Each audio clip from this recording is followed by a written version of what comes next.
that leaves possibility for you, my listener, to be the smartest guy in your category of neckwear, whether it be the T-shirt or the open shirt, or in the third, the man with the regular tie. You can be the smartest person in your category if you tune in for 5 minutes or more.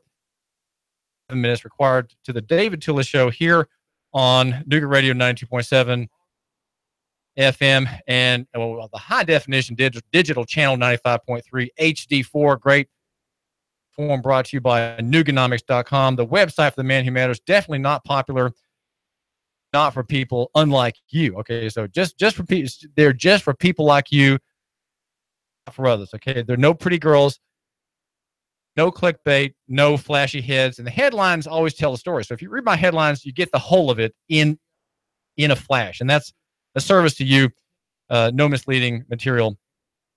Pretty deep legal analysis. Now, I think legal analysis is important because through law, are taken away. Your rights are removed from you by systems that we would say are the operation of commercial government through ordinances and practices. These practices sometimes have no at all in ordinance. For example, we're mentioning we've been following the ordeal for Arthur J. Hirsch in Middle Tennessee. He has challenged the practice of commercial enforcement against free travelers on the public right of way, involved in commerce or transportation using his car and truck right away privately, and he's been accused. He was convicted of exercising a constitutionally guaranteed, God-given, inalienable, and inherent right of travel. It's a property right, and he was convicted of exercising that property right. So these systems are against us by custom. In that case, not against us by law, but by simple practice and routine. As part of the culture that no one travels on the public right of way, of course, privately for personal purposes. Everybody's in commerce, and everybody understands that, right? So we're kind of being deceived in that on that particular point. Brent Allen Winters, who has many unusual specialties, and I have him. I want to explore with him. He's very good, and it touches on the whole Airbnb question that we're raising today at Nooganomics.com. Brent Allen Winters. So you can find out about him at commonlawyer.com. That's common.com. He's an author, 62 years old, lives near Terre Haute, Indiana. Specializes in many things. He's a litigator in criminal and civil mining law and asset protection trusts. He's a specialist. And also unincorporated churches. I happen to be a deacon in, I think, probably the only unincorporated church in Chattanooga. And not an association, not a corporation, C3. So this is an area of interest to me. And Brent Allen Winters shares that, well, he's a kind of an authority on common law and its history and legal history. And so I want to ask Brent say something about the issues that are distinguished, say, in cases such as Hale versus Hinkle, that make the distinction between the individual. And Brent, thanks for joining us. Are most people living as today in Chattanooga, would you say, in a corporate capacity, or some who actually can and do live private lives, say, under common law? How do people live their lives today? Two kinds of ways that a person, according to our governments here in the United States, can own property. And you say, well, why is that a question with what you're talking about? Well, because, and you said this a while ago, the right to travel was a property right. It's true. And the reason that's true is because all property is rights, and all rights are property. As Jefferson said, we have property in our rights, and we have rights in our property. Are, in a way, as it were, like water and ice, two forms of the same thing, two words to stress two different aspects of the same thing, although between those two words. And our property are rights. Now, there are only two ways to have property or rights, to own them, to have title to them in America, in a common law country. There's a warm-bodied person, hot-headed. When I say hot-head, heat's coming out of his head, as my here in the Wabash Valley. He's hot-headed. That means he's alive. A live, living person can own property because God made him. He gives him the ability to have duties called rights. Rights and duties, by the way, at common law are the same thing. Responsibilities, duties, rights, all synonyms. He has the ability to do that. But the other way that property can be owned is if the state, a corporation, I call it a corpse, a dead body. Oh, really? Because the legislature of the state of Tennessee, for instance, says it exists. And then a C Corp, an S Corp, an LLC, an LLP, by permission of the state, signed off by the Secretary of the State, is said, according to the courts of the states of the United States. So there are people that own property themselves, and there are those people that they capitulate to this statement of government that says, falsely, by the way, we can create persons too, says the state of Tennessee or the state of Indiana. We can create persons. We call those persons corporations. You can't see them. You can't touch them. Mind, will, nor emotion.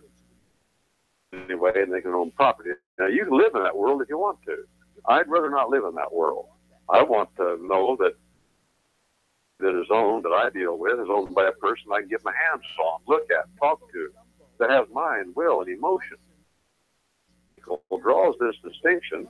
Back in the year, I believe it was 1906, and of course, the idea was there, does the Fifth Amendment, the right to remain silent, apply corpuses, corporate persons that the state says exist and does not exist? Important because the Supreme Court of the United States says no. A state created a creature of the state called a corporation, a corpus, a dead person, a person that doesn't really exist at all. Amendment rights. Therefore, the president of a corporation, the officers of a corporation, have to give up corporation to the government when they ask for them, when they subpoena them. You can't say, I plead the Fifth. I don't have to produce those documents. Now, a real live-bodied person can do that. It depends on where you want to live. Now, I have a friend that tells me, and I don't think he's entirely wrong, he has concluded that corporations are golems. A golem. What's a golem? A golem in the ancient world was part of the Jewish rabbi's way of saying, we create this person, and they'd take a piece of clay and they would create a person. And then that person was said to do the dirty deeds of the person, the rabbi, for instance, that wants to do the illegal deeds. And then the rabbi, liability, a golem. And they call them golems, and golem is a Hebrew word taken from the Hebrew Old Testament, perverted to use like that. Corporations do evil deeds. The banks, for instance, the banks are corporations, they're corporate bodies, they're creations by permission of government, and they're too big to jail, too big to fail, and too big to jail, says our government now. Come on, steal $8 trillion, $8 billion, $8 million.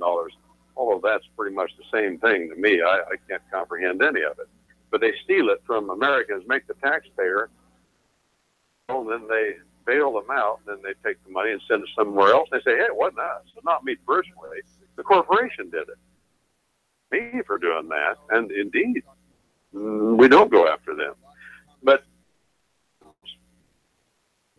are not people. And if you live in that world and you operate in that world and you have your golem, your evil thing that you can get to do things and not be liable for, you're living in that world. I don't want to live in that world. God help me.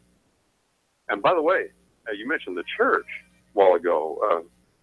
God has said that the church is the body. Body is an Anglo-Saxon word that means corpus, corporation. That's a Latin word, corpus. A body has created the body of Jesus Christ called the church. It is his body. The book of Ephesians, for instance. And to take a state-made corporation, a creature of the state, and wrap it around what God has made is blasphemous. that would do that have not considered maybe that they shouldn't be doing that, because that's like putting a brass ring of the state in the nose of the church, so that the state can control it. Well, that's just some of my ideas. About corporations, David. Well, let me ask you, Brent Allen Winters at commonlawyer.com, a question that's in the same direction. That my listener, because he has an ID, he has an identification made up of his date of birth, his address, his social security number, certain facts about him, that his ID is information, and that through the ID, or what I call the avatar, through the avatar, which is not an actually incorporated body, but a sort of pseudo or quasi corporation, through the avatar, and governments can see the flesh and blood person who has the ID. What is the nature of the ID that we've heard much about lately with hacking stories? What is that ID all about? Well, the governments of here in the United States, like the governments around the world, the law of the city notions are creeping in on us. By the way, the corporation arose out of Rome, and I say that on the authority of Harold Berriman in his book, Law and Revolution. He makes that point, and he traces the history of it. The idea of a corporate body recognized by the state. God doesn't recognize them, by the way, but the government, the status quo, the powers that be, to put it in that old Tyndalian phrase. But the governments use certain things to say, yes, this is a corporation. Yes, you are a corporation. But that does not mean that that's what I am. And it does not mean that I have to accept that. Matter of fact, I don't. What the government says about me and what I do are two different things. I could cite a case of the U.S. Supreme Court that dealt with that, and it had to do with an Indian. That means, that's the old way of saying, an American red man, way out west, way out there in Arizona. And he wanted welfare benefits from the general government in Washington, D.C. And the general government in Washington, D.C. said, well, we can't give you any because you don't have we got to give you a number. He said, well, it's against my religion, and I'm still entitled to it. And they said, you don't have a number, you're not going to get any welfare benefits. This way, the case did all the way to the Supreme Court. The Supreme Court said this.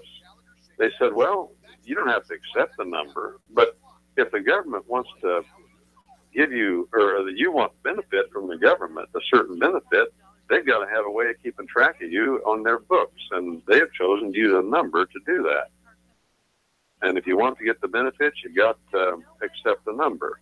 He said, well, I don't accept the number. Well, they said, well, you want the benefits, we'll assign one to you. And the government is notorious for assigning things to people that people don't even know they have. People say, well, the government is doing this to me because I have, and I'm a corporation, I don't want to be, etc. And I say to those people, no man has a right to do wrong. No man has, in other words, jurisdiction to do wrong. And if no man has a right to do wrong, how can you say the government is doing this to you? They may say they're doing this, but that doesn't mean it's right. You may be in bondage to it, but you don't have to accept that, and you don't have to recognize that. David, from a fellow the other day way out, and all the paperwork he had sent to the government to try to get out of bondage. Big pile of stuff, affidavits, etc.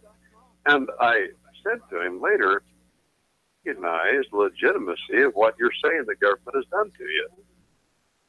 They aren't legitimate. Every time you try to get out by using paperwork, you're recognizing that they have legitimate authority to do these nasty things. That it's my position they don't have authority. Again, going on the principle that no man has a right to do wrong. And it is true, no man has a right to do wrong. And governments are not corporate bodies. No, they're made up of real live people. It is real live people that do these nasty things. You know what's funny? I listen to people that work for government talk. I'll go into a government office and I'll say, they'll say, you got to do this and got to do that. And I'll say, doggone it, why do we have to do all these things? And the person sitting there working for the government will say to me, I know, it's the government. To them, I don't usually say it, but my response to them is, you are a government. Corporate entity out here floating around with faceless mindless, without will and emotion, some machine. No, people, if there's a machine, people are operating it. And the responsibility has to stop with people. If we're foolish enough as Americans to say, well, it's the corporate body, it's the government, that's who's doing it, well, that's nobody. And that's what they want you to do. They don't want their name to mention.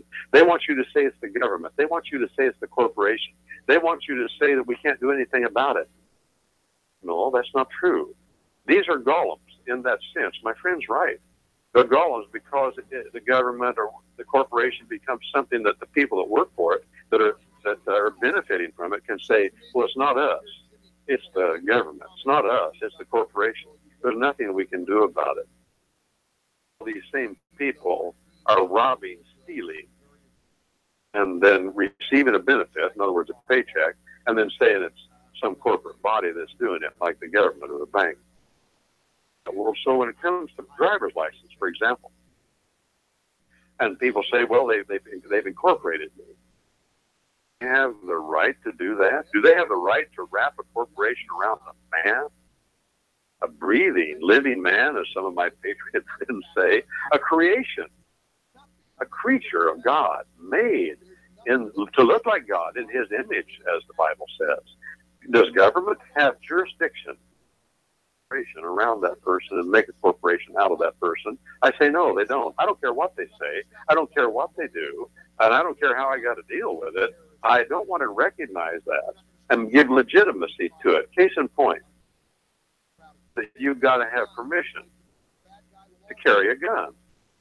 Law, our laws of nature, unwritten in the nature of things, called our common law, says no. That's not true.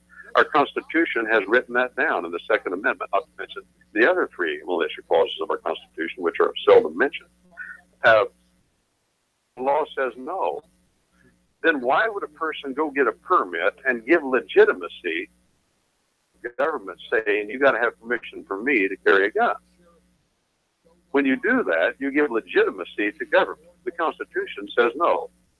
As an example, when people, as an illustration of the same principle, but when we say, well, the government has incorporated me, therefore, I've got to do this, this, and this, because they really have incorporated me, I say, no, God's not going to allow it. God doesn't recognize it.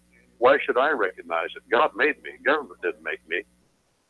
Here. Am I willing to recognize the government's so-called incorporation of me through a Social Security number, a driver's license, etc.? I might have to learn to live with it somehow, but to recognize it, well, it's very touchy, David, as you know. And as a matter of fact, it's the application of that principle into every person's life in individual instances is going to be different because the facts are different. And God gives us the discernment. Hebrews chapter 5, it says, learn how to apply these never-changing first principles of law. This is David Tulis, and we're talking with Brent Allen Winters. Brent Allen Winters is an attorney in Terre Haute, Indiana. You can find out about him at commonlawyer.com. That's commonlawyer.com. He's a specialist in law, common law, asset protection, trust, unincorporated churches. And I'm asking you a question now about what you just said. We just have a minute here. And it's this: what you're saying is really terrifying to the listener. My listener is terrified. He's now going to have to stand on his rights. He's going to face arrest for having a gun, say a pistol under his belt for which he does not have a permit to carry.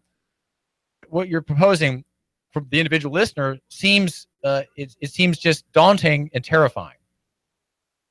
It is, because the truth is, if you get caught in a lot of places in America with a gun and you don't have a permit to carry it, your chances of going to jail are appreciable. The point, practical, in that first time I responded to your question, I'm not being legally practical. I'm just making the statement of the reality of fundamental law and how we get caught and how the law of the city traps us as a practical matter. And they say, oh, for example, you don't away your Second Amendment right. It's just that carry a gun without a permit, we're going to send you to jail. Oh, you don't have to bank if you don't want. If we don't, we can't do business as a practical matter. Oh, you don't have to have a Social Security number if you don't want. It's voluntary, but of course we all know if you don't have a Social Security number, and on the madness goes. Oh, you don't have to pay income taxes. If you don't want to pay income taxes, just don't make any money. Of course, we know we'll starve to death. We don't do that. If you don't find that, don't pay income taxes.